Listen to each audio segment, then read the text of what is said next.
Okay, good night, Monsieur. I want to answer the big task give. The first, my name is Sabila, and namely review 3 topics in the grammar course. I will explain 3 topics using an Indonesian and English language. About topics 1 is tenses. Definition merupakan aturan dalam bahasa Inggris untuk menyusun suatu kalimat yang digunakan dalam konteks dan situasi yang berbeda. Pembagian tenses in English itu terdapat sangat banyak, bahkan 16 yang diketahui pada umumnya. Namun kita hanya mereview 3 topik saja. Number 1, simple tense. Pengertiannya yaitu kata kerja dengan 2 kegunaan, yaitu kita menggunakan present tense sederhana ketika suatu tindakan terjadi saat ini atau ketika terjadi secara tertentu atau secara teratur, tanpa henti. Dan disebut juga present indefinite, dibentuk menggunakan root atau menambahkan s atau is di akhirannya. Dan rumusnya berbentuk kalimat positifnya yaitu subject ditambah verb 1 ditambah s atau is ditambah object, atau subject ditambah to be, dan to be-nya di sini am, is, are.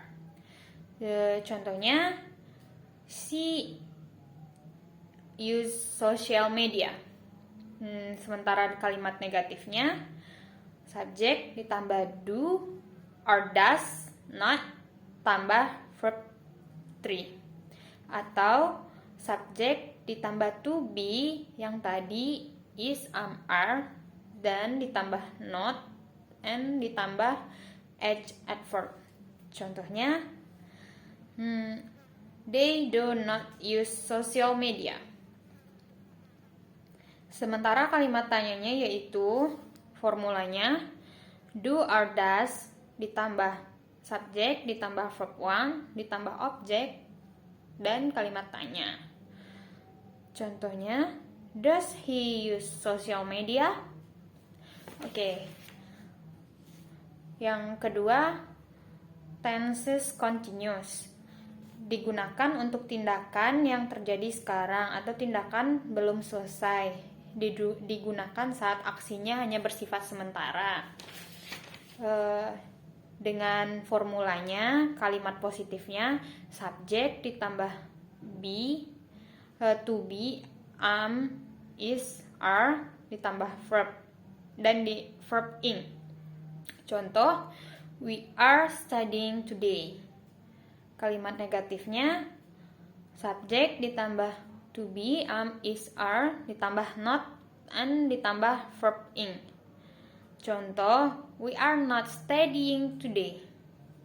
Sementara kalimat tanyanya yaitu to be, is, am, are, ditambah subject, ditambah verb ing. Contoh,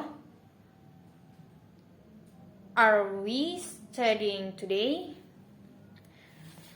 Ketiga, yaitu tenses perfect, yaitu kata kerja yang digunakan untuk mengekspresikan tindakan yang terjadi pada waktu yang tidak spesifik.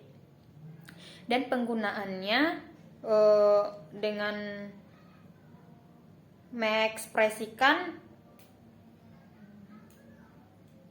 makna yang dimulai di masa lalu tapi tetap berkelanjutan hingga saat ini. Formulanya, kalimat positifnya I, you, we, they ditambah have ditambah verb 3, atau he, she, it ditambah has ditambah verb 3. Contoh, They have lived in Jakarta for a long time. Contoh keduanya, he has learned English for 1 year. Sedangkan kalimat negatifnya, I, are you, are we, are they, ditambah have, ditambah not, ditambah verb 3. Atau he, she, it, ditambah has, ditambah not, ditambah verb 3. Contoh, they have not lived in Jakarta for a long time. Contoh kedua, he has not learned English for 1 year. Sementara kalimat tanyanya, have ditambah I, you, we, they, ditambah verb 3. Atau has ditambah he, she, it, ditambah verb 3. Contoh kalimatnya, have they lived in Jakarta for a long time? Dan contoh kedua, has he learned English for 1 year? Okay, the next topic, number 2, I want to describe about words atau kata. Ya, semua kalimat pasti tersusun dari kata-kata. Dalam English sendiri, kata-kata terbagi dalam 8 jenis dan diistilahkan dengan parts of speech, yaitu kelas-kelas kata berdasarkan fungsinya masing-masing. Semua kelas kata diantaranya ada 8, yaitu 1 verb, yaitu kata kerja, contohnya read, come. Yang kedua adverb atau kata keterangan, contohnya here, inside.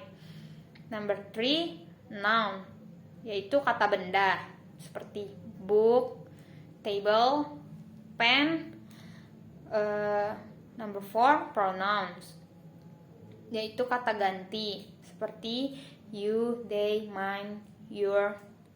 Number 5, adjective, yaitu kata sifat, seperti happy, nice, good.